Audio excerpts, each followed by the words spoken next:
this way? Not Phoenix temperatures out here, but I think it's. Phoenix Oh, is I just world will be say. It's interesting, So there's no this is, backlights. Wait, I haven't done one. You're right. Oh, there There's no is. It's backlights? done during the morning. Yeah, no, that's what I mean. Ray, is there supposed to be backlights on? Hey, Matthew, did you get 4,000? Yeah. 38. Yeah. Good enough. Yeah. No? Hold on. Yeah, I think so. Jesus. I don't know. Never ask again. To record, I guess somebody should.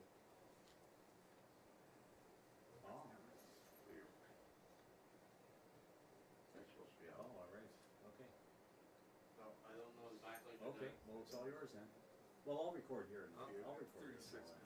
No, Yeah, no problem. no, those Okay. are for like the Take flag care. and the. Bye. That sounds in the back. Okay, we got 30 seconds. I think the backlights are done. They're not. Okay, we're, what was that? You change the light, not the color temperature. Just put some more in there. It's gonna be like this all day, Lou, here. Yeah, stressed, I huh? already had it at the fucking building. Yeah. This morning. It's been a good Monday. I'm concerned about your health. Usually I'm pretty chilled. This I Monday- know, that's what I this mean. Monday, no. It's like the price of pasta went up or something. Mood lighting. Jesus.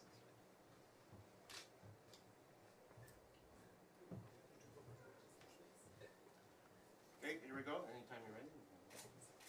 Okay, you can start when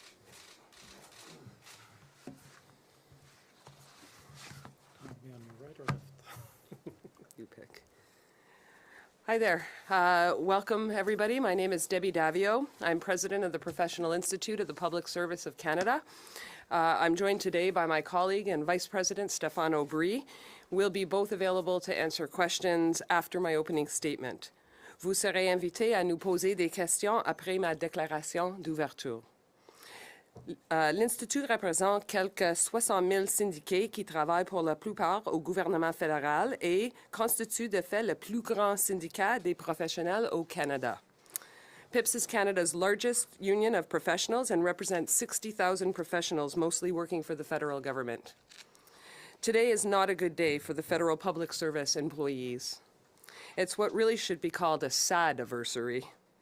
We are this week 3 years into Phoenix pay system disaster, and still our members are not seeing resolution to their pay problems. Today we're saying to the government, let's see some commitments that will give our members some hope. The Phoenix pay system is unfixable. The government has acknowledged that it must be replaced and that unions like ours must be consulted on the choice of a replacement. The news today is not that we are being shut out of this process. The Treasury Board has been actively consulting us on the building of a new system. It's just taking time. Pour se faire installer un nouveau système de paie dans un délai raisonnable, il va sans dire que le gouvernement doit prévoir dans son prochain budget fédéral un financement adéquat. Le logiciel qui remplacera Phoenix devra permettre au gouvernement de payer ses employés avec exactitude et fiabilité, et ce, le plus tôt possible. To ensure that the new system is successfully implemented in a timely way, we need to know that there is sufficient funding committed upfront in the next federal budget. We need to ensure the software that replaces Phoenix will, without doubt, pay federal employees accurately and dependably in the future and soon. Since the initial allocation of $16 million to identify a replacement is set to soon expire, Phoenix's replacement must be guaranteed the adequate funding now, before the upcoming election. We're calling on the government to ensure there is sufficient funding in the upcoming budget to continue the NextGen project. This means there's enough funding to purchase the best software, cleanse the data, and to ensure that the implementation and the testing, yes, let's test it this time, is done properly. Let's also make sure that the system works before we flip the switch. We need to scope out the project so that both systems can run parallel before we go live and to make sure all problems are resolved. We need this funding allocated so we don't want to lose time towards a new working pay system with the upcoming election. Public service employees need to feel confident that the work will continue on a new pay system and that it has the necessary funding. Without a doubt, any implementation and maintenance must rely on federal IT workers who understand their own workplaces better than outside contractors. Lessons, therefore, must be learned, and federal IT professionals, our members, must be involved in the testing, implementation, and maintenance of a new system. Nos membres tiennent aussi à ce que leur prochaine convention collective leur donne la garantie qu'ils vont être payés à temps, en toute franchise avec tout ce que leur est arrivé au cours des 3 dernières années. Cela devrait aller de soi. Dans ses propositions, l'Institut professionnel a demandé d'une façon très directe la protection de la paie de ses membres ainsi que tous les renseignements qui doivent être accessibles concernant leur paie. Another assurance our members need, and frankly, with everything that has happened to us over the last 3 years, it should be a no-brainer, are pay protections in our next collective agreement. PIPS has proposed straightforward demands on how we are to be paid and what information employees should have access to on their own pay. Unions did not conceive this as necessary pre-Phoenix, but now it is without a doubt something we are insisting on. We know the new system should be better, but trust we are short on. Here's a bit of detail on the measures we have in our bargaining proposals. Establishing a fixed pay date. Create clear timeframes that will help establish a date of employer liability when things go wrong. Put the necessary information on employee paychecks so that they can see if and when there are problems. Also, we need to stop the clawbacks. They throw insult to injury. When an employee, through no fault of their own, has been overpaid, the employer should be prohibited from making any unilateral or unauthorized deductions from any employee's pay. In closing, I am here today to say that we need to see the next-gen new HR pay system project get the ongoing funding it requires in the upcoming budget. This project needs the support to be properly scoped, implemented, and tested. Work needs to be done to clean up the data as well. So many employee files have not been fixed that need to be resolved. This will take resources. In addition, Phoenix failed in part because it was an attempt to cut costs, so let's make sure this project has the commitment and the funding it needs to succeed. Our members also need to see measures that establish clear and accountable rules around our pay in the upcoming collective agreements. The human and the financial cost of our members and of all Canadians of failing a second time at a pay system are just too great. Our public service is the best in the world. We give our best at home and in our community, and you give your best at home and in your community. Every day, we challenge ourselves to do better. Isn't it time that our government does the same? Thank you. Merci. Okay, any questions? You mentioned you wanted sufficient funding in the next budget. Do you guys have an estimate or an idea of what you would like to see? We don't have. We have been involved in the ongoing project to select a new product. We know that it's not going to be inexpensive. Phoenix was not inexpensive even at the outset, but we do hope that it'll be result in a much cheaper solution than we've been funding with Phoenix and are likely to have to continue to fund, you know, for at least the next 5 years. So, you know, we don't know what the number is. That's government's job. What we care about actually is that the money is there, that a system can be selected, and that we can start getting that new system implemented prior to the government going into caretaker mode, because we simply can't wait another year to find a solution to public service pay problems. I mean, you're asking for money. What would be satisfactory next month when the budget comes out? Well, you know, the government had put $16 million in for 2 years just to go through the process of selecting a new pay system. Any new software is going to have to be licensed and funded. I honestly don't know what that amount is.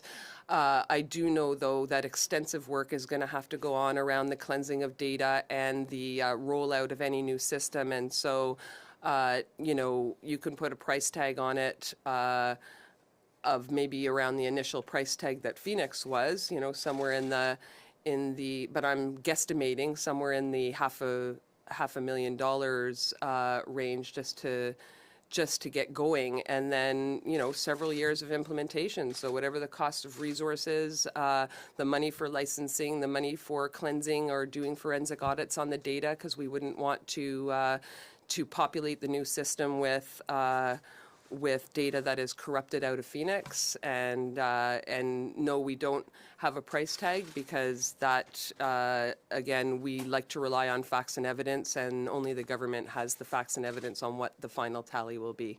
Whatever the cost, it has to be done. Public servants need to be paid so that they can continue to produce on behalf of Canadians every day. Mr. Daviau, I have a couple questions. What's happening with compensation? Like under Phoenix, you mean? Well, it's a complete disaster. I mean, 70% of our members have reported having problems, whether that's overpayments or underpayments or wrong deductions or whatever the case may be. Most report that they've made no progress whatsoever on being able to resolve those problems through the mechanisms provided. Even critical cases, people who are in dire straits, losing their homes or unable to pay for necessary medication or medical treatments, even those people are not being resolved at a much faster rate than regular sets of problems. Each new paycheck, there is additional new problems that crop up in the system, and so you note that the backlog doesn't really reduce by any significant amount. That's because each new pay period, there are more new problems in the system. Phoenix was implemented without adequate testing, amongst a bunch of other problems, and no proper test environment. So in the first months when all these problems started to arise, bug fixes were actually introduced live into the system, and they just created a whole bunch of more bugs. So crazy things happen. People's bank accounts change, their start date changes in the system, and that's without any intervention on their files. So, so you can just imagine the problems that occur as these poor compensation advisors are trying to input information into a flawed software that simply doesn't react the way it's supposed to react with that information.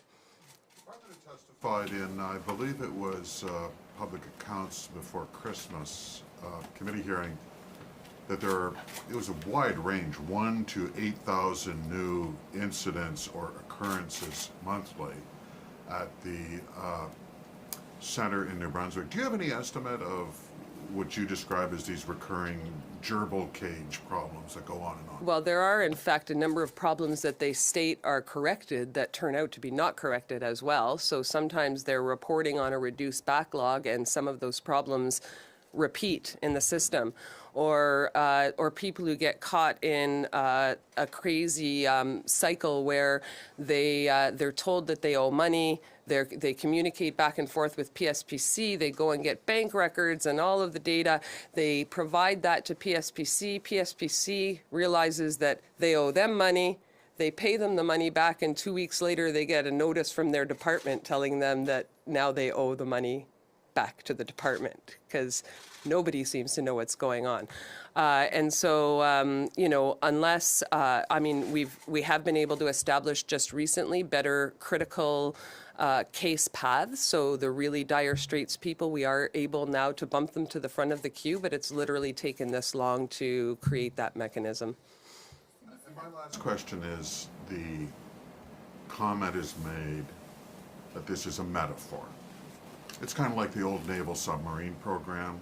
It was 20 years of endless, maddening cost overruns and failures.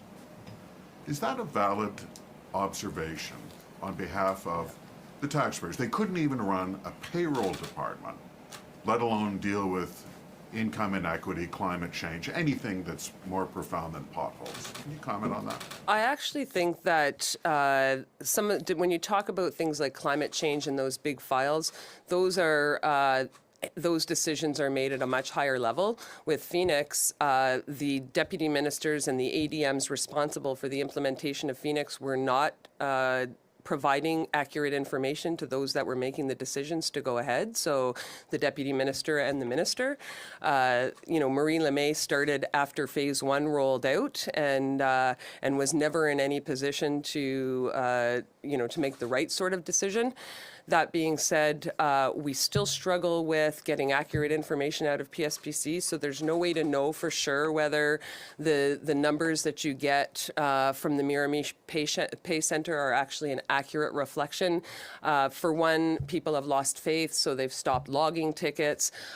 In addition, not every department is in the Miramichi Pay Center, so it would not reflect the 40 or so departments that are not part of the Miramichi Pay Center, but are on the Phoenix software. So they have their own call centers, and so they're having also a certain level of problems. All in all, about 70% of our members have reported ongoing problems through the Public Service Employee Survey, actually about 75% this year, and that's a little higher than the average. So our professional members, scientists, nurses, meteorologists, people who are having to work in shift work, for example, are just affected more than others because of the number of interventions on their pay. And so 3 years in, we've seen the situation worsening, and we really have not seen any betterment in... So I don't want to drill down on this. This is my last question, but you had, for instance, the clerk of the Privy Council testifying with a straight face last week that he worries that people are losing their faith in government, but doesn't mention we can't run a payroll department. Is there a concern that this does become a metaphor? That this is whether too large or so unwieldy or senior management is so incompetent that they're not getting it done? I honestly think that this goes back to an ideological problem under the Harper government. They wanted to save money on the bringing in of a new system. That right from the get-go is an incorrect kind of assumption going in. You can't save money in the short term when you're modernizing systems. And so written right into the proposal that went out to industry was the need to save $70 million per year through the implementation of a software, which is kind of counterintuitive. Then they outsourced the whole project to IBM. So when you say government can't get it right, well, there were some high-level decision makers who made the decision to outsource it to IBM, but the rest of the project was handled by IBM. So all of the testing, design testing, implementation, and ongoing maintenance continues to be supported by IBM because they did not engage professional public servants. And if I could, just explain by contrast, there's been a number of these big projects lately that aren't going well. And so you're right to point it out, things like website amalgamation or the email transformation, all of which were huge cost overruns. But if we go back about 10 years when public servants were carrying out these large-scale projects, they were in large part successful. And from time to time, they required a little bit of redirection, if you will, but no cost associated with that redirection when you're redirecting public servants as opposed to a high-priced contractor. And so really our history of using public servants to deliver on these big projects has been stellar. If you look at the EI system, CPP, a number of the outward-facing government systems, they've all been wildly successful, but they were also all led by public servants and not by an external contractor. Interne qui dit que ça pourrait prendre jusqu'à 10 ans encore pour régler le problème une fois pour tous les effets. Quelle est votre réaction? Selon moi, on ne va pas jamais avoir une fini de cet exercice. Nous ne pouvons pas réparer le système Phoenix pantoute.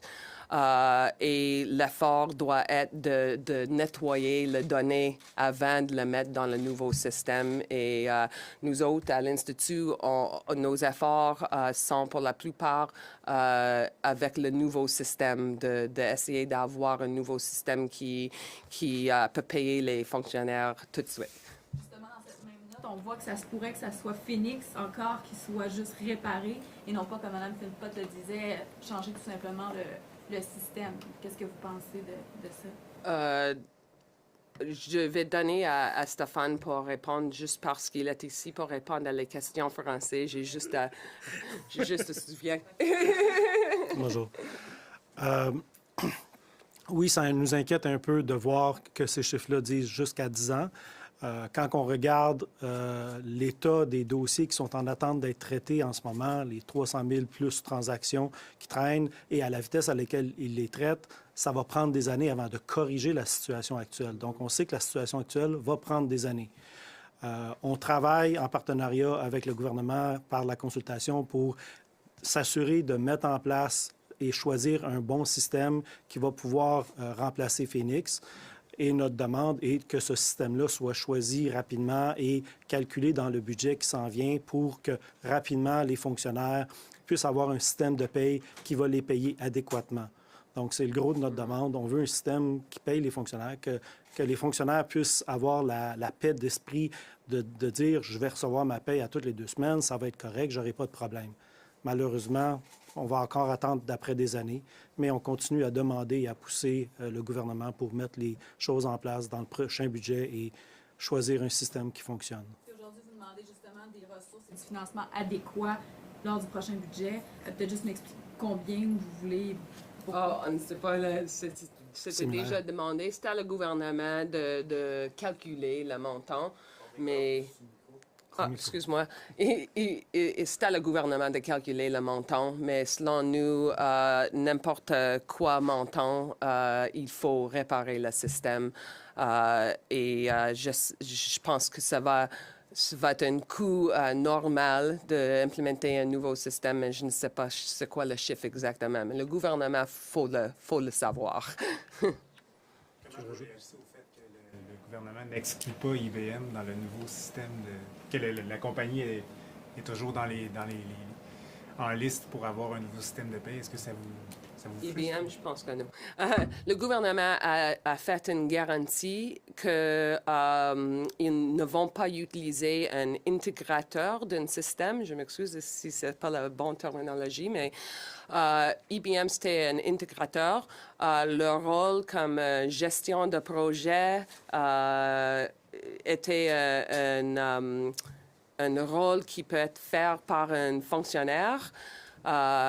Mais on va travailler avec un vendeur d'un logiciel, mais pas un IBM, pas un contracteur, un sous-traiteur de la fonction de gestionner le projet. Veux-tu que je rajoute? Oui. Par le comité qui est mis en place pour choisir le prochain logiciel, plusieurs éléments avaient été mis sur la table pour savoir de quoi aurait l'air le nouveau système. Et c'était demandé que le plus possible, le système soit mis en place par des fonctionnaires à l'interne, mais à l'arrière, il faut quand même un logiciel qui vient du public. Et dans le comité, il va y avoir du travail qui va être fait pour choisir le produit, mais l'intégration va se faire par des fonctionnaires, par des spécialistes en informatique, spécialistes de la paye, pour le plus possible avoir une solution qui, à long terme, va être une solution dont les fonctionnaires vont maintenir le système et non pas totalement sous-traité à l'externe, comme c'était le cas avec Phoenix actuellement. Attends un instant. Je comprends que à chaque instance d'évaluer les nouveaux systèmes, ils vont ajouter quelques critères. Et un des critères qui s'en vient avec Gate 3, c'est de réaliser comment de transférer les données et de montrer comment ils vont éduquer et travailler avec la fonction publique pour implémenter le nouveau logiciel. Ça, c'est une partie de le processus de sélection.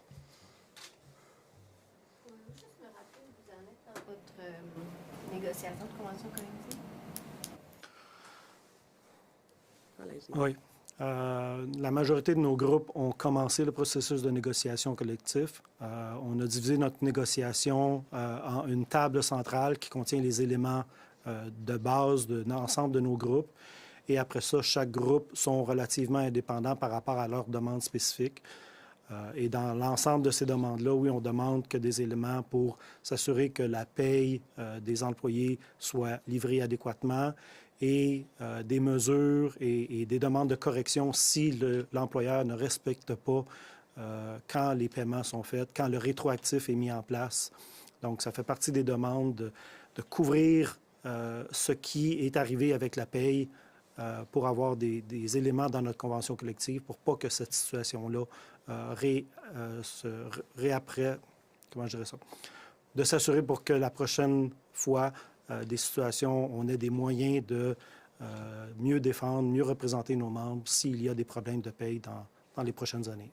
Puis vous avez commencé quand? Vous de la majorité des groupes ont déjà commencé? C'était quand? Puis quand est-ce que vous estimez que vous pourriez vous entendre? Que vous pourriez régler? La majorité de nos groupes, leur convention collective finissait à l'automne, donc entre juin et décembre L'année passée.